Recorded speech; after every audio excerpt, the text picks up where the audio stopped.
Kaum perempuan yang dikasih oleh Tuhan kita Yesus Kristus, kini kita akan masuk ke dalam pelayanan firman. Sebelumnya, mari terlebih dahulu kita berdoa. Dengan ucapan syukur, kami menghadap hadirat-Mu, ya Tuhan, melihat kebaikan Tuhan dalam kehidupan keseharian kami, baik dalam segala aktivitas yang boleh kami lakukan dengan baik, maupun dalam segala tugas dan tanggung jawab, khususnya bagi kami sebagai kaum perempuan yang Tuhan tolong dan sertai. Pada saat ini, kami kembali akan membaca sebagian dari firman-Mu. Biarlah Roh Kudus-Mu yang menolong kami, agar firman-Mu ini boleh terus memperbaharui kehidupan kami. Demikian juga buat pelayanan firman, Tuhan tolong, sehingga apa yang disampaikan oleh hamba-Mu, semuanya itu adalah kehendak Tuhan semata. Berfirmanlah kepada kami ya Tuhan, karena kami sudah siap untuk mendengarkan. Amin. Bagian Alkitab yang akan kita baca dari Yesaya 1 ayat 1 sampai 17 saya akan bacakan bagi kita. Penglihatan yang telah dilihat Yesaya bin Amos tentang Yehuda dan Yerusalem dalam zaman Usia, Yotam, Ahaz, dan Hizkia, raja-raja Yehuda. Dengarlah hai langit dan perhatikanlah hai bumi, sebab Tuhan berfirman, Aku membesarkan anak-anak dan mengasuhnya, tetapi mereka memberontak terhadap aku. Lembu mengenal pemiliknya, tetapi Israel tidak. Keledai mengenal palungan yang disediakan tuannya, tetapi umatku tidak memahaminya. Celakalah bangsa yang berdosa, kaum yang syarat dengan kesalahan, keturunan yang jahat-jahat, anak-anak yang berlaku buruk. Mereka meninggalkan Tuhan, menista yang Maha Kudus Allah Israel, dan berpaling membelakangi Dia. Di mana kamu mau dipukul lagi, kamu yang bertambah murtad, seluruh kepala sakit dan seluruh hati lemah lesu, dari telapak kaki sampai kepala tidak ada yang sehat, bengkak dan bilur dan luka baru, tidak dipijit dan tidak dibalut dan tidak ditaruh minyak. Negerimu menjadi sunyi sepi, kota-kotamu habis terbakar di depan matamu orang-orang asing, memakan hasil dari tanahmu. Sunyi sepi negeri itu, seolah-olah ditunggang balikan orang asing. Putri Sion tertinggal sendirian, seperti pondok di kebun anggur, seperti gubuk di kebun mentimun, dan seperti kota yang terkepung. Seandainya Tuhan semesta alam tidak meninggalkan pada kita sedikit orang yang terlepas, kita sudah menjadi seperti Sodom dan sama seperti Gomora. Dengarlah firman Tuhan, hai pemimpin-pemimpin manusia Sodom. Perhatikanlah pengajaran Allah kita, hai rakyat manusia Gomora. Untuk apa itu korbanmu yang banyak-banyak, firman Tuhan. Aku sudah jemu akan korban-korban bakaran berupa domba jantan, dan akan lemak dari anak lembu gemukan, darah lembu jantan dan domba-domba dan kambing jantan tidak kusukai. Apabila kamu datang untuk menghadap di hadiratku, siapakah yang menuntut itu daripadamu, bahwa kamu menginjak-injak pelataran bait suciku?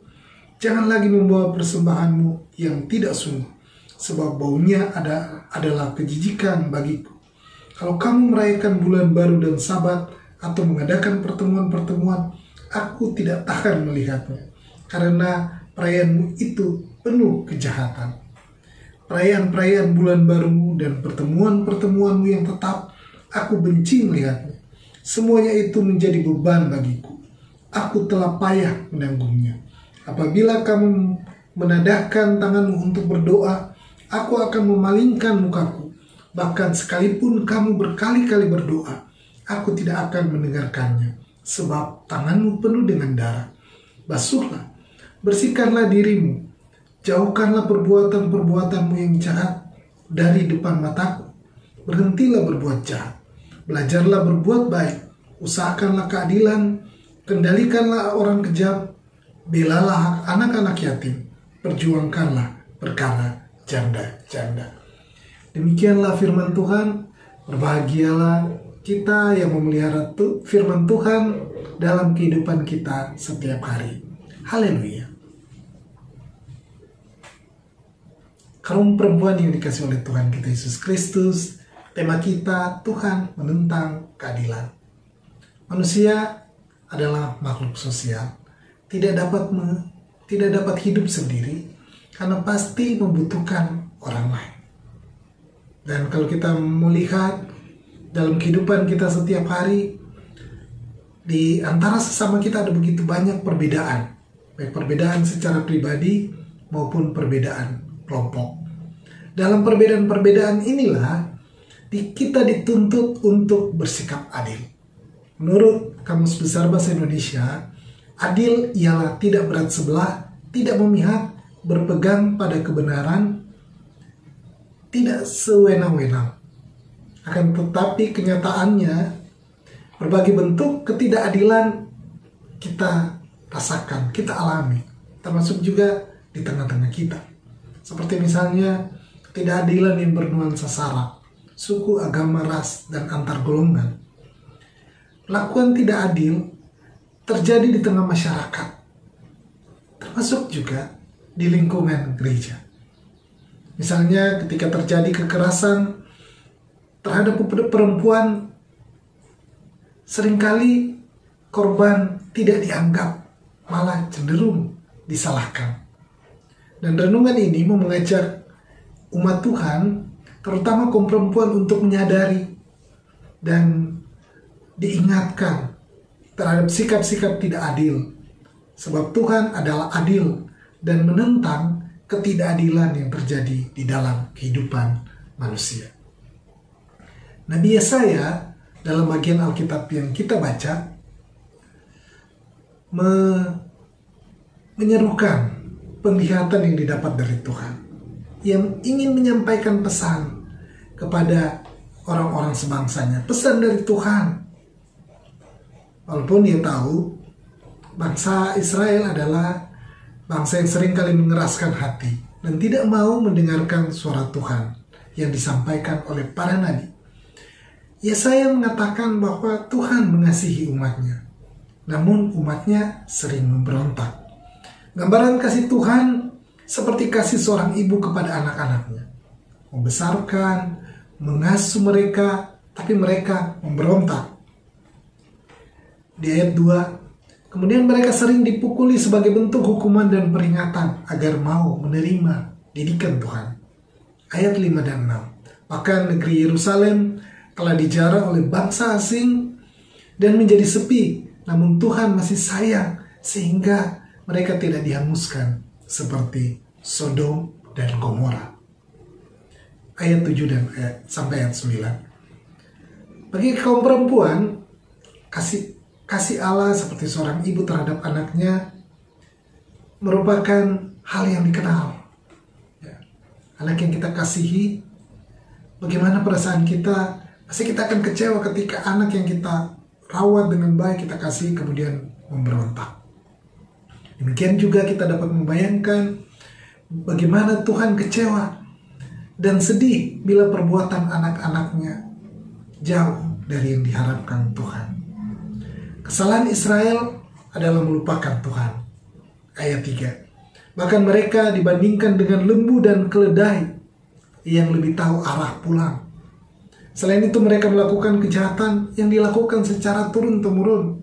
Ayat 4. Orang tua tidak mengajarkan kebaikan dan keadilan kepada keturunannya hingga ketidakadilan merajalela. Kesalahan atau dosa yang lebih besar dilakukan juga dalam peribadatan. Mereka membawa persembahan dan berdoa tanpa merasa bersalah. Dan Tuhan tidak mau mendengar doa dan menerima persembahan karena hanya dilakukan sebatas ritual semata atau sebagai suatu kebiasaan. Melalui Yesaya, Tuhan menegur supaya mereka membasuh atau membersihkan diri, menjauhi perbuatan jahat, belajar berbuat baik, mengusahakan keadilan dengan mengendalikan orang-orang yang kejam, membela hak anak-anak yatim, dan memperjuangkan perkara janda-janda. Ayat 16-17. Membasuh atau membersihkan diri berarti mengakui dosa dan bertobat. Menjauhi perbuatan jahat berarti memiliki integritas atau tidak dapat dipengaruhi oleh lingkungan. Kalau salah ya salah, benar itulah yang kita lakukan. Kemudian belajar berbuat baik berarti sebuah sikap yang menekan ego untuk tidak mementingkan kepentingan diri kita sendiri. Dan mengusahakan keadilan berarti gerakan yang menjunjung tinggi kebenaran, membela hak orang-orang yang diperlakukan dengan tidak adil. Pada zaman Perjanjian Lama, sistem patriarkal atau kedudukan laki-laki itu dianggap lebih tinggi daripada kedudukan perempuan. Budaya ini menyebabkan hidup perempuan dianggap bergantung pada laki-laki. Perempuan sangat direndahkan. Bahkan ketika menjadi janda akan dianggap sebagai aib. Oleh karena anak dan istri bergantung pada ayah dan suami, maka bila ayah atau suami meninggal akan jatuh miskin. Terlebih jika anak yatim piatu itu adalah anak perempuan. Seruan Tuhan menunjukkan bahwa Tuhan memperhatikan mereka. Tuhan memperhatikan orang-orang yang lemah, terutama kaum perempuan. Dan kepada mereka lah Tuhan menginginkan agar keadilan diwujud nyatakan. Melalui bagian Alkitab ini diperlihatkan bahwa Tuhan menentang ketidakadilan. Apalagi jika ketidakadilan itu dilakukan oleh anak-anaknya sendiri. Ketidakadilan menjadi bentuk pemberontakan yang ditentang oleh Tuhan.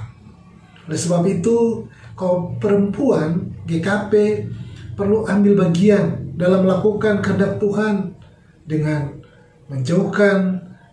menjauhi kejahatan, belajar berbuat baik, dan mengusahakan keadilan dimanapun kita berada, baik di tengah-tengah keluarga, di tengah-tengah persekutuan, ataupun di dalam kehidupan bermasyarakat. Dan yang dapat kita lakukan adalah dengan memahami bentuk-bentuk ketidakadilan di tengah-tengah kehidupan bermasyarakat kita. Kemudian mengintrospeksi apakah kita juga merupakan bagian dari pelaku ketidakadilan. Kemudian mencari tahu apakah di sekitar lingkungan ada orang-orang yang sering diperlakukan tidak adil dan berani bersuara dengan membela mereka yang mengalami ketidakadilan atau menghubungi pihak-pihak yang dapat membantu, dapat menolong agar keadilan dapat ditegakkan.